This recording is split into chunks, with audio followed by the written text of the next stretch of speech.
এই কি ব্যাপার রে ডলি? হ্যাঁ, বাজার থেকে টাটকা মাছটা কিনে আনলাম, বললাম তোকে কেটে দিতে, ওই ফেলে রেখে দিলি মাছটা। তুমি একটা কথা বোঝো না, জানো তো কি? আমার যদি জলের লাইন চলে যায় আমি আজকে জল পাবো? এতগুলো মানুষের খাওয়ার জল, চানের জল, তা না। আরে বাবা, ফুলঝুরি নতুন বউ, আমি কি ওকে রাস্তার কলে স্নান করতে পাঠাবো? সাত সকালে মাছ নিয়ে চলে এলো, কে বলছো তোমাকে এত সকালে মাছ আনতে আজকে? না, বাজারটা তোমার জন্য বসে থাকবে।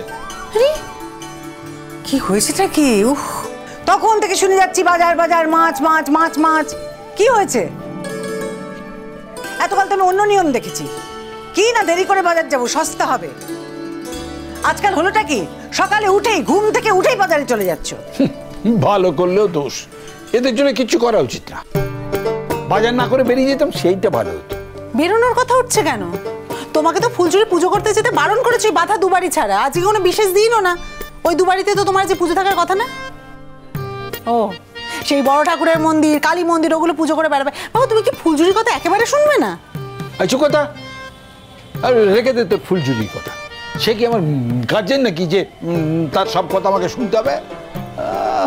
বাড়ি লায়ক হয়ে গেছে মেয়েটা। দাঁড়াও না, এক্ষুনি আসছে, তারপর ওর সঙ্গে যা বোঝাপড়া করো তুমি করে নি। হ্যাঁ ঠিক আছে ঠিক আছে, এলে তখন দেখা যাবে। আরে সে কোথায় আমাকে ভয় পাবে, তা না আমাকে তার মুখে ভয় পেতেছি। আশ্চর্য, নেহাত ওই পয়সা দিয়ে কিনেছি মাছটা, তাই। আশ্চর্য তো, চুপ করবে তুমি? তখন থেকে আমার কান একবারে ঝালাপালা হয়ে যাচ্ছে এক কথা শুনে শুনে। পয়সা দিয়ে মাছ কিনেছি, পয়সা দিয়ে মাছ কিনেছি। আরে বাবা, পয়সা দিয়ে মাছ কিনবে তো তোমাকে ফ্রিতে মাছ কে দেবে শুনি? অদ্ভুত। আর আমিও তো একটা রান্না বসিয়েছি না, সেই রান্নাটা শেষ হবে, তারপরে তো উনুনটা খালি হবে, তারপরে তুমি মাছটা বসাবো। তা না, সকাল থেকে মেয়েটা জল ভরছে, তাকে তাড়া দিয়ে দিয়ে দিয়ে দিয়ে উদ্বাস্ত করে দিচ্ছ। সবে কল থেকে জলটা ভরে আনলাম, 2 মিনিট যেতে না যেতে এক্ষুনি নাকি মাছ কাটতে যেতে হবে। আমার কি কষ্ট হয় না নাকি? বাইরে কত রোদ তুমি দেখেছো একবার? সত্যি কি ভারী ভারী বালতি, কত দূর থেকে টেনে আনি আমি। কল থেকে বাড়িটা কত দূর সেটা তো বুঝবে না, শুধু সারাদিন কাটাবে। ঠিক আছে ঠিক আছে, আমার ভুল হয়েছে, আমি ঘাট হয়েছে আমার। তোকে কাজটা করতে পারলে আমার ভুল হয়েছে। হোক নষ্ট হোক মাছগুলো, পয়সা দিয়ে কেনা জিনিস তো, তাই একটু গায়ে লাগে আর কি। হ্যাঁ, আমি আর বাজার যাবই না। যা। কে বলেছে তোমাকে বাজারে যেতে শুনি? আজকাল দেখছি রোজ রোজ সকালে উঠেই বাজারে চলে যাচ্ছে। আর আজকে তো আমি ঘুম থেকে উঠিনি, তখনই দেখি বাজারে চলে গেছে। বেঈমান বেঈমান, বুঝলে? তোমরা হচ্ছে বেঈমান, 1 নম্বরের বেঈমান। কোনো মনুষ্যত্ব নেই তোমাদের। আরে মানুষটা সাত সকালে গিয়ে কষ্ট করে বাজার থেকে মাছ কিনে নিয়ে এলো, কোথায় তাকে একটু ভালো বলবে তা না, সমালোচনা করে যাচ্ছে। কখন এনেছি বলো তো মাছগুলো? এখন কটা বাজে? 9:30 10টা হয়ে যাবে প্রায়। হ্যাঁ, আর এদিকে আরেকজন নবাব নন্দিনী আসবে না, আসবে না, সে বেলায় আসবে না, সে একদম ও বেলায় খেয়ে দিয়ে তবে আসবে আর কি, সন্ধেবেলায়। বড় লোক বাপের বাড়ি গেছে, বস্তিতে আসছে, তার মন উঠবে কেন? হ্যাঁ, উঠবে কেন? হ্যাঁ, বেশ করেছে বাবা। অষ্টমঙ্গলায় গেলে লোকজন 2-3 দিন করে থাকে, তুমি এমন হুলিয়াজারি করলে যে ফুলঝুরি আজকেই ফিরে আসছে। কেন বলো তো বাবা? মেয়েটা একটু নিজের বাপের বাড়িতে জিরোতে গেছে, এখানে কি একটু বিশ্রাম নিতে দাও তুমি? একটু ভাবো না তুমি সেসব কথা? ওর বাপের বাড়িতে কত লোক, তারাও তো একটু চায় যে মেয়ে জামাই এসে তাদের কাছে 2-3 দিন থাকুক। তা না, তুমি শ্বশুরগিরি শুরু করে দিলে। আরে শ্বশুরগিরি দেখাচ্ছে না, শ্বশুরগিরি দেখাচ্ছে না, আসলে বাড়িটা ফাঁকা হয়ে গেছে তো, বুঝতে পারছিস? ফাঁকা ফাঁকা লাগছে, মন খারাপ লাগছে ওনার। আর একটা কথা আছে না, ওই যে ছেলের বউ সব কিছু ফিরিস্তি মতন মুখের সামনে জুগিয়ে দেয়, সেটা তো আমাদের দ্বারা হচ্ছে না, সেই জন্য এত ছটফট ছটফট করছে। এখন তো বুঝতে পারছে না যে কত ধানে কত চাল। হ্যাঁ, নতুন বউ তো কাল সঙ্গে বাতিয়ে দিয়েছে, কত সব মুখের সামনে তুলে তুলে ধরেছে। আমার আগে 2 দিনই অভ্যেস হয়ে গেছে, সেই জন্য মাথায় করে তাকে রাখতে হবে। নতুন বউ এসেছে শ্বশুর বাড়িতে, সে তো শ্বশুর শাশুড়ি সেভাবে করবে, এটাই তো স্বাভাবিক নাকি? হ্যাঁ হ্যাঁ, বউ তো শুধু এই একা ফুলঝুরিকে দেখছি, তাই না? কেন বাবা, ওই দাস জেঠুদের ছেলের বউ কি অবস্থা করেছে ওদের মনে নেই? বিয়ে হয়েছে 2 দিন করায়নি, ছেলেকে নিয়ে আলাদা হয়ে গেছে। তার বেলা এই বেশি কথা বলিস না তো। হ্যাঁ, এও যে ছেলেকে নিয়ে আলাদা হয়ে যাবে না সে কথা কি কেউ বলতে পারে? প্রথম প্রথম সবাই খুব ভালো, খুব ভালো, ওই দিন গেলে বোঝা যাবে সে কতটা ভালো। এই আর কি। আর আমার এই বয়স হয়েছে তো, আমাকে এখন আর এসব শেখাতে আছিস না। তুই না বড্ড বেঈমান জানো তো, এত করে মেয়েটা, তবু তোমার মুখে তার কোনো নাম নেই। মা মা মা, তুমি বাবার কথা বিশ্বাস করো না। কাল ও বাড়িতে কি হয়েছে সেসব গল্প কথা তোমার সাথে করেছি তো আমি নাকি? মোটেই তো নতুন বউয়ের সাথে শত্রুতা করতে যায়নি। নতুন বউ বাড়ি নেই, বাড়িটা তো ফাঁকা ফাঁকা লাগছে, সেই জন্য গেছে। সত্যি বাবা, হ্যাঁ তুমি তো চেনো বাবাকে, বলো মা। হ্যাঁ চিনি না আবার, খুব চিনি। চিনি না আবার, ওই আনন্দেই থাকো। বয়ে গেছে আমার নতুন বউয়ের জন্য মন খারাপ করতে। আরে আমি তো তোমাদের জন্যই বলেছি চলে আসতে, আমার কি আছে বলো? আমি তো একটু বাদে বাড়ি থেকে বেরিয়ে যাবো। কই গো, কই কই? ওই তো এসে। কি হয়েছেটা কি শুনি? কটা বাজে? কটা বাজে আমি কি করে জানবো? আরে আমার তো ঘড়ি নেই।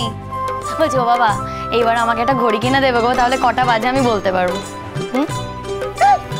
ও বাবা, এমন কিছু তো দেরি করিনি, 10টাও বাজেনি এখন। এই শোনো, বউয়ের হয়ে এত সাউকুরি করো না। 10টা তো বেজে গেছে। আরে 10টা কি কম সময় নাকি? আমি তো সেই কোন 7 সকালে গিয়ে মাছের বাজার থেকে মাছ নিয়ে এলাম। এই তোমাকে কে মাথার দিব্যি দিয়েছে গো? আমি বলেছিলাম তোমাকে বাজারে যেতে। এই একদম বাজে কথা বলো, একদম বাজে কথা বলো না। বাজারে যাবো তাহলে কি হরি মোটর খেয়ে থাকবে? আরে তখন তো আবার বলবে যে শ্বশুর বাড়িতে তোমার খাওয়া হয়নি। বাবা, মা, বাবা এত সকাল সকাল বাজার গেছে?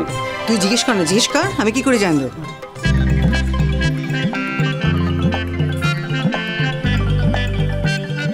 কাকিমারা, তোমরা এসেছো ভালো হয়েছে। আমার বাপের বাড়ি থেকে মিষ্টি এসেছে, তোমাদের সবাইকে মিষ্টি ভাগ করে দেবো। কিন্তু ওই ফুলঝুরি, অত অত মিষ্টি কেন এনেছো? আরে বাবা, আনবো না কেন? আমাদের বস্তিতে কি কম লোক আছে নাকি? হ্যাঁ, সবাই তো মিষ্টি খাবে। হ্যাঁ, প্রচুর মিষ্টি আছে, ভাগ করে দিয়ে দে। ও নতুন বৌমা, বাপের বাড়ি গিয়ে আমাদের ভুলোনি তাহলে? তাই ভাবছিলাম একদিনের জন্য গেছে, সে কি একদিনেই ফিরে আসবে? আরে আর কি করবো বলো তো, আমার শ্বশুর মশাই তো আমার বাপের বাড়ি গিয়ে হাজির হলো। বললো নাকি এক রাত্রিরও থাকা যাবে না। আর আমার বাবার ঘরে কটা মাথা বলো তো, তাই তো আমাকে চলে আসতে হয়েছে। তা না হলে না আমি ঠিক থেকে যেতাম।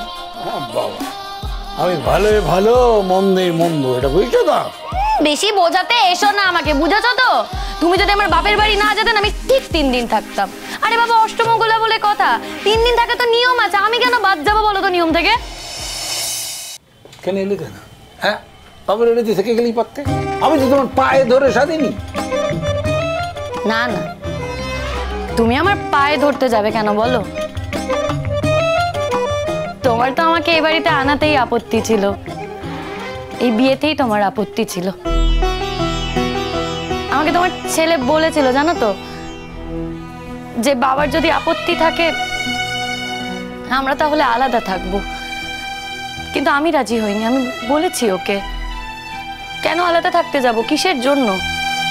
আরে বাবা, ও তো আর একা না, বাবা আছে, মা আছে, দিদি আছে, আলাদা কিসের জন্য থাকবে? থাকলে সবাই একসঙ্গে থাকবো, কি হবে? মুখঝুক করবে, অশান্তি করবে। আর তাছাড়া বলো তো, এটা অর্ধেক মানুষকে নিয়ে থাকা যায়? অর্ধেক মানুষটা থাকবে আমার কাছে, আর অর্ধেক সময় মন পড়ে থাকবে তোমাদের কাছে। তার থেকে বাবা লাঠি চাটা খাই, যাই খাই, এই শ্বশুর বাড়িতেই থাকবো। আমিও দেখতে চাই কতদিন তুমি আমাকে ভালো না বেসে থাকতে পারো, দেখতে চাই আমি। ও নতুন বৌমা, তোমার শ্বশুর মশাই তো তোমাকে এখন মেনেই নিয়েছে গো, তাহলে আর শুধু শুধু কেন মন খারাপ করছো? তবে হ্যাঁ, ঠাকুর মশাই বড্ড ঝাঁঝিয়ে তোমার উপরে কথা বলে। ও ঠাকুর মশাই, তোমার 10টা নয় 5টা নয়, একটাই মাত্র ছেলের বউ, কত আদরের আর কত ভালো মেয়েও। ও তো বস্তিতে এসে আমাদের সবাইকে কত ভালোবেসে ফেলেছে। কেন গো তুমি নতুন বৌমার সঙ্গে এইভাবে কথা বলো? আরে তোমাদের তো ভালোবেসে ফেলেছি, কিন্তু আমার সঙ্গে সম্পর্কটা থাকে আদায় কাজ করায়, সেই জন্যই তো আমার সঙ্গে ঝগড়া হয়। আর তোমরা আমাদের মধ্যে তোমরা কেন ঢুকছো বলো? কেন ঢুকছো? কেন ঢুকবে না শুনি? তুমি ঝগড়া করবে, আজে বাজে কথা বলবে, আর সবাই চুপ করে থাকবে, তাই না? ওমা, বাবা কোথায় আজে বাজে কথা বলছে? বাবা কেন ওই বাড়িতে গেছিল কালকে বুঝতে পারছো না? ফুলঝুরিকে ভালোবাসে বলে।